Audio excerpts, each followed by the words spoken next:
அனைவருக்கும் வணக்கம்.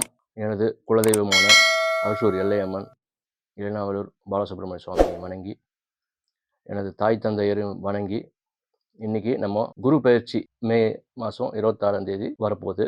நம்ம ஒவ்வொரு ராசிக்கான பலன்களையும் பார்க்கலாம். அதுக்கு முன்னாடி ஜென்ரலாக குரு அப்படின்றவர் யாரு, அப்படின்ற அவருடைய தன்மைகள் என்னென்ன அப்படின்றத பார்த்துருவோம். ஜோதிடம் என்பதே பார்த்தீங்கன்னா ஒளி அடிப்படையில் கணக்கிடும் முறை தான். குருவை பொறுத்த வரைக்கும் முழு சுபர் அப்படின்னு சொல்லலாம். பூமியை விட 1120 மடங்கு பெரிய ஒரு பிளானட் குரு. சூரியனிடமிருந்து ஒளியை உள்வாங்கி குரு அது பூமிக்கு பிரதிபலிக்கிறார். அந்த கதிர்வீச்சு மஞ்சள் நிறத்தில் இருக்கிறதுனால நம்மளுடைய சுப நிகழ்ச்சிகள் எல்லாத்துக்குமே மஞ்சள் யூஸ் பண்ணுவோம் நம்ம. காரணம் என்னன்னா, மஞ்சள் சுபகாரியத்துக்கு பயன்படுத்துறதுக்கு காரணமே குரு தான், வேற ஒன்றும் கிடையாது. அதே மாதிரி அங்கே குரு ஒரு பாசிட்டிவ் எனர்ஜி கொடுப்பாரு. ஆக்சுவலாக அசுபத்தன்மையை குறைக்கக்கூடிய வல்லமை அவருக்கு உண்டு. கண்டிப்பாக குறைக்கும் தன்மையை தவிர முழுசாக நீக்கிடாது. ஓகேங்களா? அசுபத்தன்மையை முழுசாக நீக்கிட முடியாது குருவால், பட் குறைப்பார் அந்த விஷயத்த. ஓகேங்களா? இப்போ ஒரு பாவத்துக்கும் நம்ம குரு பார்க்கும்போது என்னென்ன பலன்கள் அப்படின்றத பார்க்கலாம். ஃபஸ்ட்டு அதாவது முதல்ல சொல்லிடுறேன், ஆறாம் பாவத்தை குரு பார்த்தாருன்னா நோய் ஏற்படும். நோயை ஏற்படாமல் இருக்க மாட்டார். ஆனால் நோய் குணப்படுத்தக்கூடிய தன்மைகளை உண்டாக்கும். ஆக்சுவலாக ஒரு நல்ல மருத்துவரை கன்சல்ட் பண்ண வைக்கும். அப்புறம் இன்சூரன்ஸ் போட்டு வைக்கிறதுக்கான வாய்ப்புகளை கொடுப்பாரு. அதே மாதிரி ஸ்டார்டிங் ஸ்டேஜ்லேயே அந்த நோயை கண்டுபிடிச்சி குணப்படுத்தக்கூடிய தன்மைகள் எல்லாமே கொடுப்பாரு. ஸோ 6ஆம் இடத்து நோக்கியே முழுசாக நீக்கிட மாட்டார். ஸோ இந்த மாதிரி விஷயங்கள்லாம் பண்ணிட்டு அந்த நோயோட தாக்கத்துலேருந்து அந்த ஜாதகர் தப்பிச்சுப்பார் அப்படின்னு எடுத்துக்கலாம். அதே மாதிரி குரு 7ஆம் இடத்தை பார்க்குறாருன்னா வச்சுங்களேன், அது பெரிய மனிதர்கள் மூலமாக உங்களுக்கு பிரச்சனைகள் ஏற்படுதுன்னா அது தீர்வுகள் ஏற்பட வைப்பார். ஸோ இதுதான் ஜென்ரலான ப்ரெடிக்ஷன் பார்த்தீங்கன்னா. அதே மாதிரி குருவுடைய 7ஆம் பார்வை கொஞ்சம் பிரச்சனை தரக்கூடிய பார்வை. என்ன காரணம்னா, குருவுடைய சேரக்கூடிய கிரகம் அவருடைய 7ஆம் பார்வையும் இங்கே ரிஃப்ளெக்ட் ஆகும். ஸோ சிறப்பு பார்வையான 5, 9 மட்டும்தான் இங்கே குருவுடைய 5, 9 பார்வைகள் மட்டும்தான் சிறப்பு. இங்கே பொறுத்திருக்கும். குரு நீச்சமாகியோ அஸ்தமனமாகியோ வக்ரமாகியோ பார்க்கும்போது பலன் பெருசாக கிடைக்கிறது இல்லை.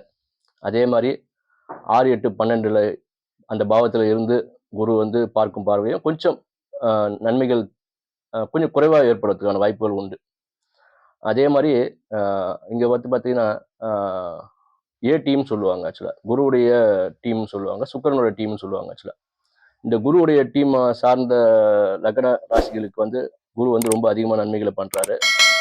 அதே மாதிரி சுக்கிரனுடைய அணிகளான சுக்கிரன், சனி, புதன் இந்த லக்னங்களுக்கோ இவங்களுடைய ராசிக்கோ குரு அந்த அளவுக்கு நன்மைகள் கொடுக்கறது இல்லை. இது அனுபவத்தில் வரக்கூடிய வாய்ப்புகள் உண்டு. ஆக்சுவலாக அதாவது எப்படின்னா, ஒரு அரசியல்வாதியை நம்ம சந்திக்கும் போது நம்மளுடைய கட்சியை அதே கட்சியாக இருந்துச்சுன்னு வச்சுங்களேன், என்ன பண்ணுவார், நம்மளுக்கு முக்கியத்துவம் கொடுப்பாரு, நம்மளுடைய பிரச்சனைகளை தீர்த்து வைப்பார். அதே மாதிரி தான் அவருடைய டீம் சேர்ந்தவங்களுக்கு மட்டும்தான் அவர் நன்மைகள் கொடுப்பாரு. ஆக்சுவலாக அதே மாதிரி லக்ன சுபராக இருக்கிறவங்களுக்கும் குரு நன்மைகள் கொடுப்பாரு மேக்சிமம். குரு பார்வை கோடி நன்மை அப்படின்னு சொல்லுவோம். ஆக்சுவலாக ஓகேங்களா? இப்போ கடகத்திற்கு குரு வரப்போறாரு. குரு உச்ச குருவாக இருக்க போறாரு. இப்போ குரு புனர்பூசம் 4ஆம் பாதத்தில் டிராவல் பண்ணும்போது என்ன பண்ணுவாருன்னா, விசாகம், பூரட்டாதி ஆகிய நட்சத்திரங்களுக்கும் குருவின் தன்மை உள்வாகி வேலை செய்யும். அதே மாதிரி பூசம் நட்சத்திரத்தில் குரு டிராவல் பண்ணும்போது அனுஷம், உத்திரட்டாதி இந்த நட்சத்திரங்களும் குருவுடைய தன்மை உள்வாங்கி வேலை செய்யும். ஆயில்ய நட்சத்திரம் டிராவல் பண்ணும்போது கேட்டை, ரேவதி இந்த நட்சத்திரங்கள் குருவுடைய தன்மையை உள்வாங்கி வேலை செய்யும். அந்தந்த திரிகோணங்கள் அந்தந்த நட்சத்திரத்தில் டிராவல் பண்ணும்போது அந்தந்த நட்சத்திர திரிகோணங்களுக்கு கண்டிப்பாக வேலை செய்யும். இங்கே அதாவது குருவை பொறுத்த வரைக்கும் நடக்காத விஷயங்களை நடத்தக்கூடிய ஒரு வல்லமை உடையவர். அதாவது திருமணம், குழந்தை பிறப்பு இதெல்லாம் பார்த்தீங்கன்னா அவருடைய காரகத்துவத்தில் வர்றதுனால, ஸோ இதெல்லாம் ஒரு வாழ்க்கையில் முக்கியமாக நடத்தக்கூடியவர் அவர். பொருளாதார முன்னேற்றத்தையும் அவர் தான் தருவார். அதே மாதிரி தங்கத்தில் முதலீடு பண்ணுறது பார்த்தீங்கன்னா நல்ல விஷயம். அதாவது 1 கிராம் ஒரு மாதத்துக்கு 1 கிராம் நீங்கள் வாங்குங்க.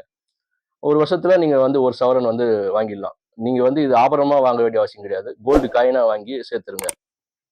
ஏன்னா குரு உச்சமாகிறதுனால கண்டிப்பாக தங்க நகை விலை ஏறிட்டு தான் போயிருக்கும். ஓகேங்களா? ஸோ இதுதான் குரு உச்சமாகிறதுனால கோல்டு காயினாக வாங்குறது தான் இங்கே பொறுத்த வரைக்கும் சிறப்பான விஷயம். நம்ம அடுத்ததாக ஒரு ராசிக்கும் என்னென்ன பலன்கள் அப்படின்றதையும் பார்த்துருவோம். கடகராசிக்கான குரு பயிற்சி பலன்களை பற்றி பார்க்கலாம். இப்போ குரு வந்து கடகராசிலே நிற்க போகிறார், லக்னத்திலே நிற்க போகிறார், சந்திரனோட நிற்க போகிறார். ஸோ கடகராசிக்காரங்களுக்கு கொஞ்சம் உடல் பருமனாகிறதுக்கான வாய்ப்புகள் கொடுக்கும். அதே மாதிரி 5, 7, 9ஆம் இடங்களை வந்து குரு பார்க்குறாரு. இங்கே பார்த்தீங்கன்னா சந்திரனோட சேரும் கூடிய காலம் வந்து குரு பெரும்பாலும் நன்மைகள் தருவது இல்லை. தேய்பிரை சந்திரனாக இருந்தால் கொஞ்சம் தீமைகள் அதிகமாகவும், வளர்பிறை சந்திரனாக இருந்தால் நன்மைகள் அதிகமாகவும் கிடைக்கக்கூடிய வாய்ப்புகள் உண்டு. உங்களை பார்த்தீங்கன்னா 6, 9 கூடியவர் வந்து ராசியில் வராரு இங்கே. அதாவது கடகராசிக்கு 6க்கு 9 கூடியவர் வந்து குரு வந்து இந்த கடகராசியில் வர போறாரு. ஸோ சந்திரன் சார்ந்த விஷயங்கள்ல கொஞ்சம் கவனமாக இருக்க வேண்டிய நேரம் இவங்களை பொறுத்த வரைக்கும். பணம், குழந்தையோட ஆரோக்கியம் இதெல்லாம் வந்து கொஞ்சம் கவனம் தேவை. ஜாதகருடைய ஆரோக்கியத்திலையும் கொஞ்சம் கவனம் எடுத்துக்கணும் இவங்களை பொறுத்த வரைக்கும். மனைவி பெயரில் சொத்து அமையக்கூடிய வாய்ப்புகள் உண்டு. அப்புறம் வந்து மனைவிக்கு மருத்துவ செலவுகளும் கொடுக்கும். வாக்கின் மூலமா தொழில் வருமானத்தை அதிகரிக்கும் இவங்களை பொறுத்த வரைக்கும். குரு சந்திரன் இணையறதுனால இவங்க பற்றி போர் போட்டாங்கன்னா நீர் கிடைக்கக்கூடிய வாய்ப்புகள் உண்டு. குருநாதர் வந்து தேடி வரக்கூடிய வாய்ப்புகள் உண்டு. இடமாற்றம், தொழில் இடமாற்றம் இருக்கும். பூர்வீக சொத்து மூலமா நன்மைகள் கிடைக்கும். திட்டங்கள் நிறைவேறக்கூடிய காலம் அப்படின்னு எடுத்துக்கலாம். வாகன சேர்க்கை உண்டு. காதல் வரக்கூடிய வாய்ப்புகளும் உண்டு. கூட்டாளியும் வருவாங்க. மனைவி வழியில ஆதாயமும் இருக்கு. பணம் சார்ந்த எண்ணம் அதிகரிக்கும் இவங்களை பொறுத்த வரைக்கும். இவங்களை பொறுத்த வரைக்கும் லெமன் ரைஸ் வந்து தானமாக கொடுக்கறது, பலாப்பழம் தானமாக கொடுக்கறது இவங்களை பொறுத்த வரைக்கும் நன்மைகள் கொடுக்கும். நன்றி நண்பர்களே.